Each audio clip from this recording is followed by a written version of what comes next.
Good day, everyone. For years, we told people something very simple. If you can see them live, they are real. That rule just died. What we are looking at here is not science fiction, and it's not a lab demo. This is real-time face replacement happening inside normal video calls. Not pre-recorded videos, not edited footage, live, interactive, convincing. And that changes something fundamental. Video is no longer proof of presence.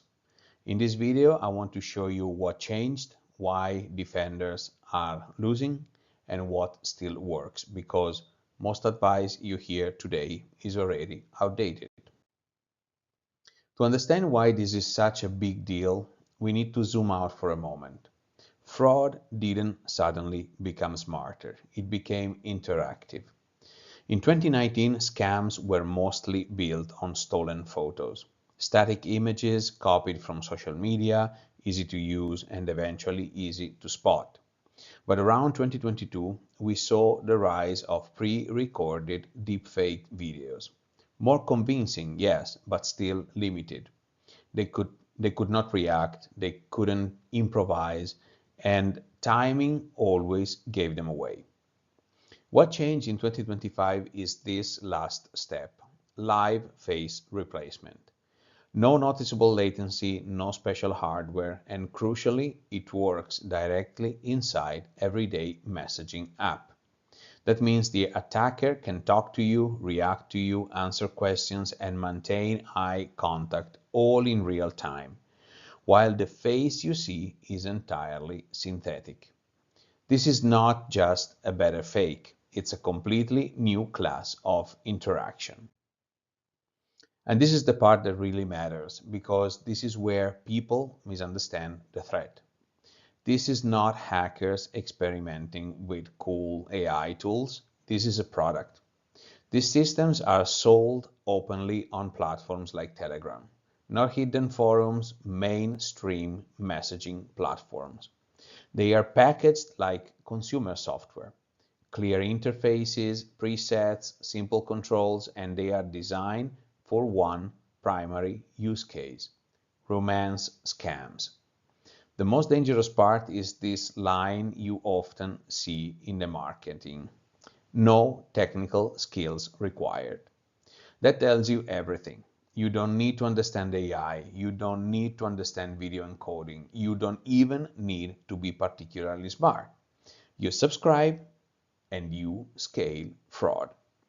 This is what industrialization looks like in cybercrime: distribution, tooling, and outcomes separated into a clean pipeline. And once fraud becomes a service, it stops being rare. It becomes repeatable. This is where the conversation has to get serious. Because once you follow the money, the narrative changes completely. Investigators were able to trace millions in cryptocurrency payments back to wallets linked directly to these services. That means this is not a handful of scammers experimenting with AI. This is revenue, predictable revenue. And the people on the receiving end are not hackers in hoodies. They are operators. Operators who think in terms of conversion rates, uptime, and scalability.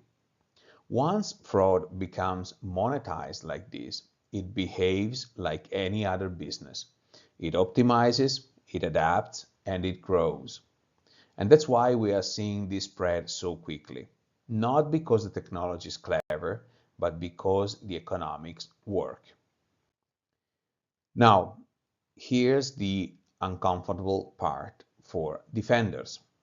Most of the controls we have relied on simply don't work anymore. Liveness check, broken. Video verification, broken.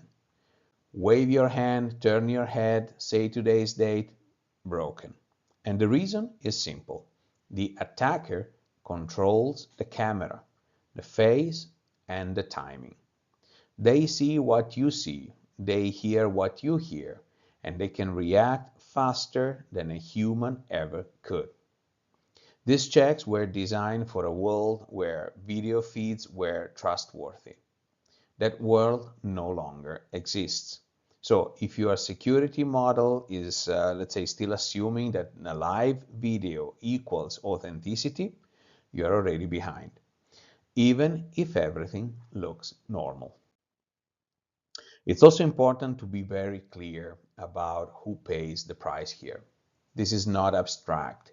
The most common victims are lonely adults, people looking for connection, crypto investors, often targeted with a mix of trust and urgency, and people in long-distance relationships, where digital interaction already replaces physical presence.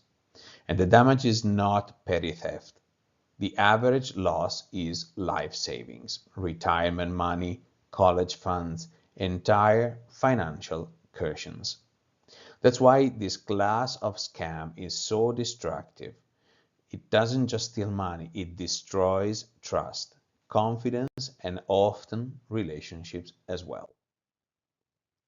So the obvious question is, if video cannot be trusted, what still works? The answer is not more technology, it's friction. Out-of-band verification still works. Switching channels, it works. Breaking the flow, known contacts still work. Real social context that cannot be generated on demand, and real-world friction still works. Things that slow attackers down and make automation very expensive. The key idea is quite simple. Modern scams thrive on speed and emotional momentum.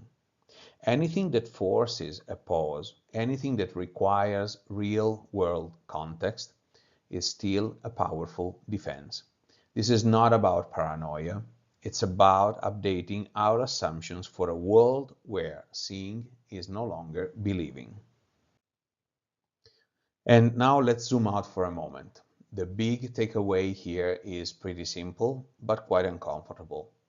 Video is no longer proof of reality. Real-time deepfakes didn't just improve scams. They broke one of the most basic trust signals. And when trust breaks, attackers move faster than defenders. The goal of this episode was not to scare you, of course, but to update you and update your mental model.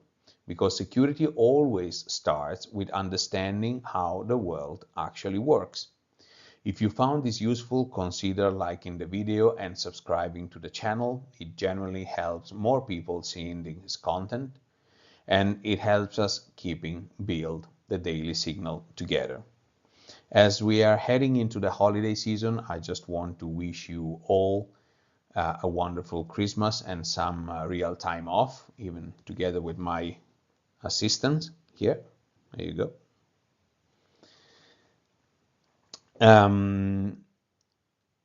Enjoy some real time offline, spend with the people you trust, care about, and love.